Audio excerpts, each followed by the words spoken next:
जमीन रहन धर के रहे हैं, 2% कर्ज उठा के फी भर रहे हैं।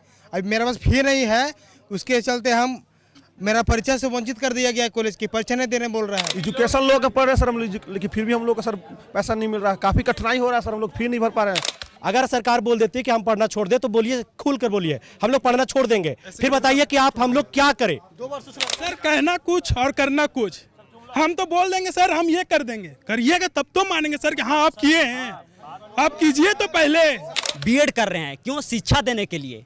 यदि हम लोग को शिक्षा का वहाँ बेहतर तैयारी करना चाहिए कि यहाँ आंदोलन में आना चाहिए। ये जो सरकार है सर युवा के बारे में बोलती है कि हम युवा के सपोर्ट में हैं, बट युवा को कोई देखता नहीं है सर। यहाँ पे पदाधिकारी से बात करते हैं तो इतना तारीख देते हैं, झूठी आश्वासन पर झूठी आश्वासन दिया जा रहा है और इसका कोई निर्णय नहीं हो रहा है।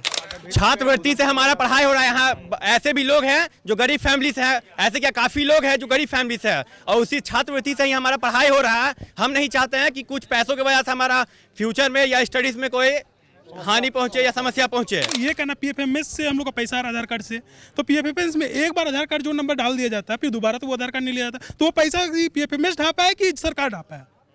दोनों में से हम कौन चोरी की? जो बोनाफाइड लेना पड़ेगा तो वो हमें बोनाफाइड नहीं देगा जब तक हम उसको पैसा नहीं देंगे। और हम लोग इतने मतलब गरीब परिवार से आते हैं और अपना बीएड का तैयारी पढ़ते हैं, कोई आईटीआई करता है, कोई डिप्लोमा करता है, लेकिन उसके साथ सौतेला व्यवहार कर दिया जाता है, उसका छात्रवृत्ति नहीं मिलता। झारखंड में छात्रों के साथ गजब हो रहा है। आए दिन आपको एक से बढ़कर एक आंदोलन देखने को मिलेगा। कभी छात्र नियुक्ति को लेकर के, रोजगार को लेकर के सड़क पर उतरते हैं, तो कभी अलग अलग मुद्दे पर, अलग अलग विषय पर सड़कों पर उतर करके सरकार का विरोध करते हैं। आए दिन आपको अक्सर जो है झारखंड के छात्र सड़क पर दिखते हैं। अभी फिर एक बार जो है इसी तरह से छात्र सड़क पर उतरे हैं। हम इस वक्त राजधानी रांची के मोराबादी के कल्याण कॉम्प्लेक्स के पास हैं और हमारे इर्द गिर्द आप जितने छात्र देख रहे हैं ये भी जो है प्रोटेस्ट कर रहे हैं। प्रोटेस्ट क्यों कर रहे हैं बताते हैं आपको। दरअसल खेला जो है छात्रवृत्ति का है। इनका आरोप है ई कल्याण के सरकार पर, जो झारखंड की सरकार है, जो बड़े बड़े वादे करती है छात्रों को लेकर के, कहती है कि भैया हमारी कई उपलब्धियां छात्रों के साथ, लेकिन वो उपलब्धियां जो है वो धरातल पर नहीं दिखता है।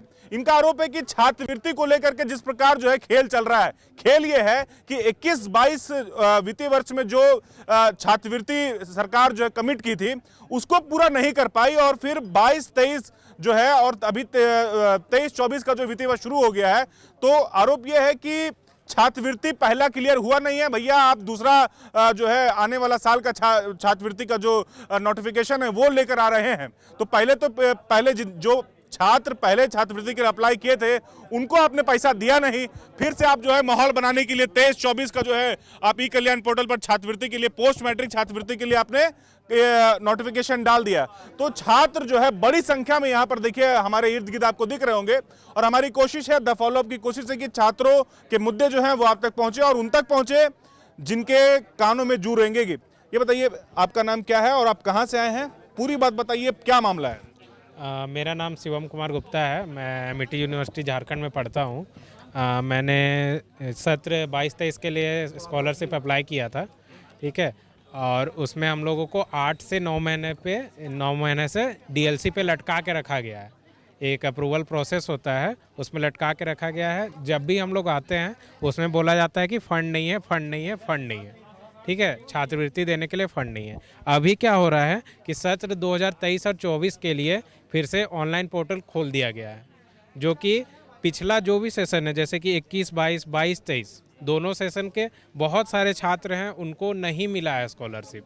अब बहुत सारे छात्र उनको बहुत कम मिला है, तो वो क्या कर रहे हैं, अभी फिर से नया सेशन के लिए वो अपना पोर्टल चालू कर रहे हैं। तो हम लोग का मांग ये है कि वो पोर्टल को बंद किया जाए और जो भी पुराना जो भी बचा हुआ है छात्रवृत्ति जिनका भी, उन सारे लोगों को 100% स्कॉलरशिप दिया जाए, उसके बाद ही नया पोर्टल को खोला जाए। क्या कहिएगा, आगे आइए। क्या नाम है आपका? मेरा नाम अजय कुमार रजक हुआ और मैं गिरिडीह जिले से आया हुआ हूँ। और मेरा ये कहना है कि ये जो राज्य सरकार केंद्र सरकार मिलके मतलब बोलते रहती है कि ये बड़े बड़े वादे करती है कि हम स्कॉलरशिप दे रहे हैं, ये कर रहे हैं, जबकि मेरे साथ देख सकते हैं कि स्कॉलरशिप का फॉर्म 21-22 का जो है और 22-23 का, 21-22 का पैसा आया भी नहीं है, 22-23 का पैसा आया नहीं है, और 23-24 का पोर्टल नया मतलब न्यू पोर्टल आ गया है। ठीक है, तो मैं बोलना चाहता हूं कि जितने भी SC ST OBC हैं, जो ST और OBC हैं उसको 100% कुछ लोगों को दिया गया और कुछ लोगों का बाकी उसको पूरा किया जाए। और जो SC कैंडिडेट हैं जिसको 40% मिला है और 21-22 में भी 40% मिला है, 22-23 में भी 40% मिला है, वो जो 60% बचे हुई है वो जो है सो राज्य सरकार पूरा करे। जब भी मैंने यहाँ के जो ई कल्याण जो अधीक्षक जो हमारे यहाँ के जो ई कल्याण पदाधिकारी अजय नाथ झा हैं, जब मैंने उससे बोला कि सर हम लोग का रिपोर्ट कहाँ तक गया, तो बोला कि आप लोग का जितने भी ST कैंडिडेट है उसका रिपोर्ट मैंने केंद्र सरकार के पास भेज दिया है। जबकि मैंने वहाँ जब पूछा, जब मैंने RTI फाइल किया कि मेरा रिपोर्ट गया है या नहीं गया, मैं जब वहाँ भेजा RTI रिपोर्ट किया तो उसमें पता चला कि हम लोगों का जो डाटा उसके जो केंद्र सरकार के डाटाबेस में सारे डाटाबेस होते हैं उसमें जो है सो 28 कुछ करोड़ वो भुगतान किए जितने गए थे उसके पास डाटा। लेकिन जब हमारी डाटा उसमें सर्च किया गया तो उसमें हमारा डाटा था ही नहीं। तो मैं यहाँ से क्या समझूँ कि इन लोग हमारे साथ क्या किया है नहीं किया है।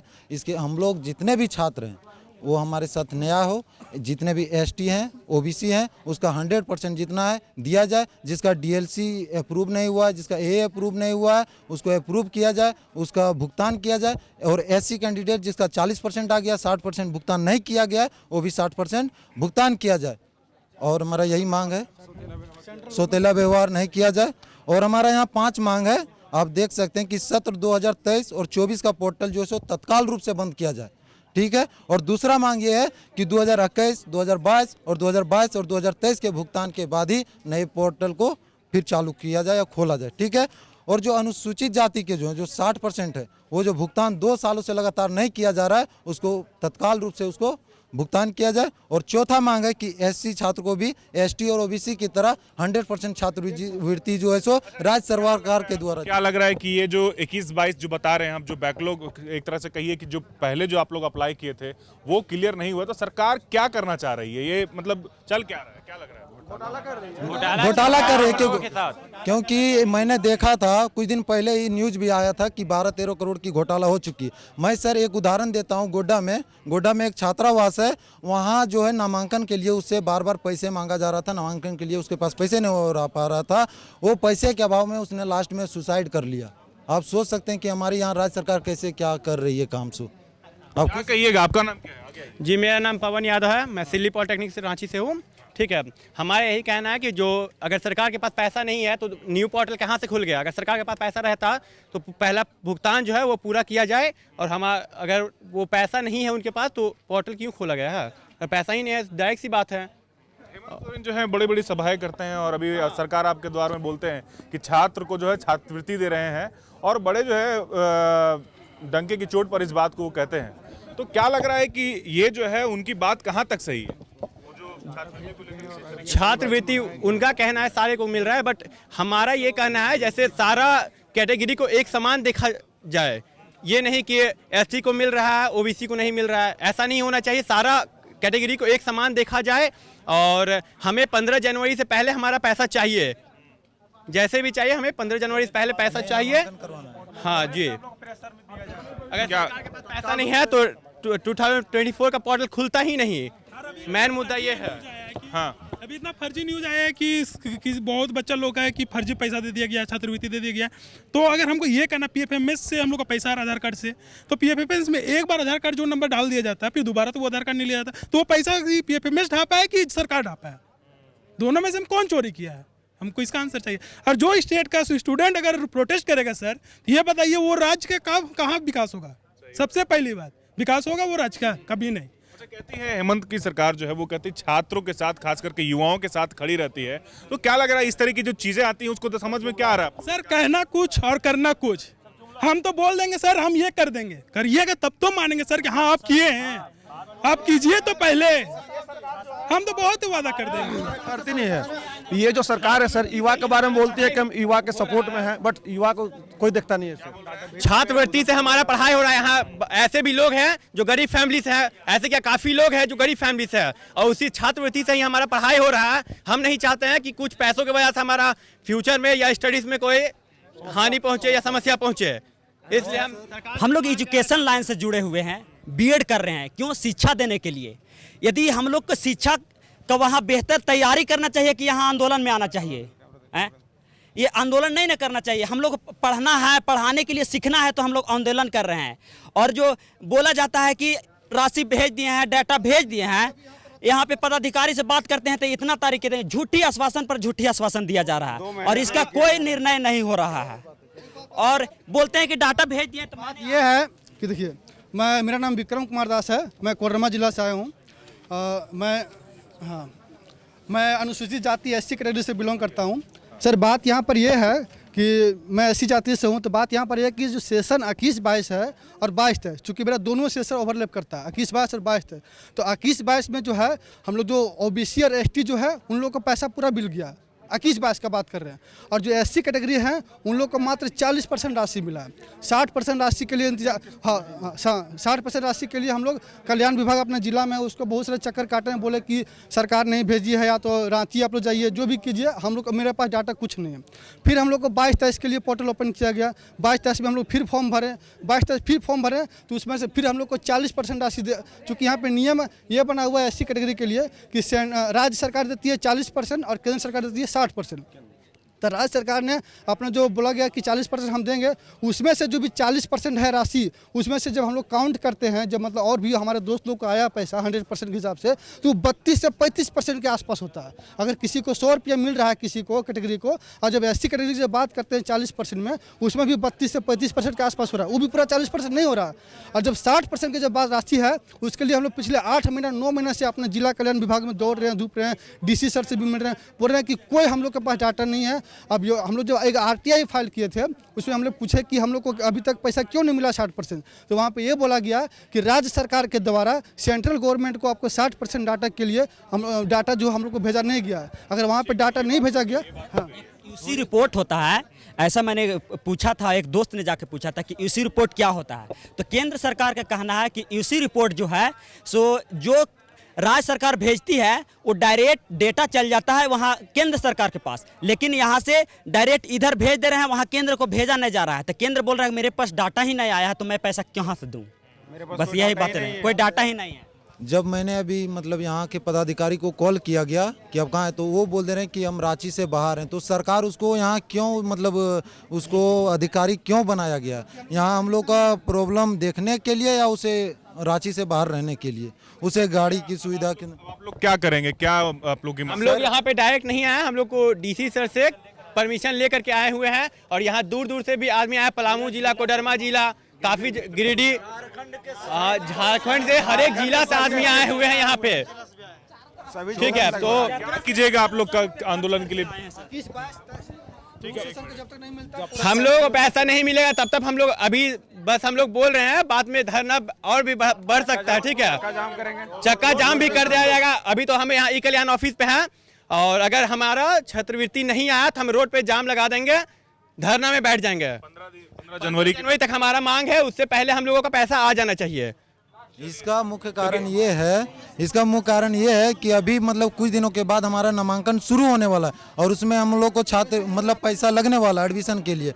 तो उसमें हमें जो बोनाफाइड लेना पड़ेगा, तो वो हमें बोनाफाइड नहीं देगा जब तक हम उसको पैसा नहीं देंगे। और हम लोग इतने मतलब गरीब परिवार से आते हैं और अपना B.Ed का तैयारी पढ़ते हैं, कोई ITI करता है, कोई डिप्लोमा करता है, लेकिन उसके साथ सौतेला व्यवहार कर दिया जाता है, उसका छात्रवृत्ति नहीं मिलता। अब वो किस आधार पे वो अगला मतलब वर्ग में नामांकन करवाएगा, वो अपने सत्र में किस प्रकार से नामांकन करवाएगा? लोन भी सर लिए हुए हैं सर, एजुकेशन लोन लेकर पढ़ रहे हैं सर। हम लोग BSc नर्सिंग कर रहे हैं, चंदौसी कॉलेज से कर रहे हैं सर, एजुकेशन लोन पढ़ रहे हैं सर हम लोग, लेकिन फिर भी हम लोग को सर पैसा नहीं मिल रहा है, काफ़ी कठिनाई हो रहा है सर, हम लोग फी नहीं भर पा रहे हैं। हम लोग कॉलेज के सर हैं, हम लोग सुनते नहीं है पैसा, हम लोग बोलते हैं पूरा नोटिस तुम लोग पूरा करो। हम अपना जमीन रहन धर के रहे हैं, 2% कर्ज उठा के फी भर रहे हैं। अब मेरे पास फी नहीं है, उसके चलते मेरा परीक्षा से वंचित कर दिया गया। कॉलेज की परीक्षा नहीं देने बोल रहा है कि जब तक फी नहीं दीजिएगा तब तक आपको परीक्षा में बैठने नहीं देंगे। क्या करें, बोनाफाइड भी नहीं मिल रहा है। इस तक के चक्कर में हम तो परीक्षा मतलब पढ़ाई लिखा भी नहीं कर पाएंगे सही से। सरकार बोल रहे हैं कि इतना शिक्षा व्यवस्था का जागरूक कर रहे हैं, लेकिन कोई काम कर रहे हैं, खाली बड़ा बड़ा बात फेंकते हैं, आपको शिक्षा के क्षेत्र में कुछ काम नहीं कर रहे हैं। सरकार अगर सीधा बोल दे कि आप लोग पढ़ना छोड़ दीजिए, हम लोग पढ़ना छोड़ देंगे। सर हम कोडरमा से हैं, B.Ed के छात्र हैं। बात हमारा ये है कि हम लोग जो बीएड में एडमिशन करवाते हैं, सेल्फ फाइनेंस इसको कोर्स बोला जाता है, तो इसका अमाउंट भी छोटा मोटा नहीं है सर। हम लोग जो भी एडमिशन करवाएं, पैसे किसी से उधार लेकर, कोई कर्ज लेकर अपना पैसे को लेकर एडमिशन करवाए हैं, इस उम्मीद में कि छात्रवृत्ति आएगी तो हम उसको लौटा देंगे। लेकिन जब सरकार हमारा छात्रवृत्ति ही नहीं देगा तो हम लोग क्या करेंगे, एडमिशन ही नहीं करा पाएंगे। तो इस कारण से हम लोग का बीएड जो है आधा में लटक जाएगा ना। क्या करें, हम लोग पढ़ना छोड़ दे? अगर सरकार बोल देती है कि हम पढ़ना छोड़ दे तो बोलिए, खुल कर बोलिए, हम लोग पढ़ना छोड़ देंगे। फिर बताइए कि हम लोग क्या करें, क्या करें? अगर हम लोग बीएड के छात्र हैं, आगे चलकर भविष्य में शिक्षक बनेंगे तो यही राजनीति हम लोग भी अपनाएंगे ना, भेदभाव की नीति अपनाएंगे ना। क्यों नहीं दिया जा रहा हम लोग को 60%? ठीक है, चलिए।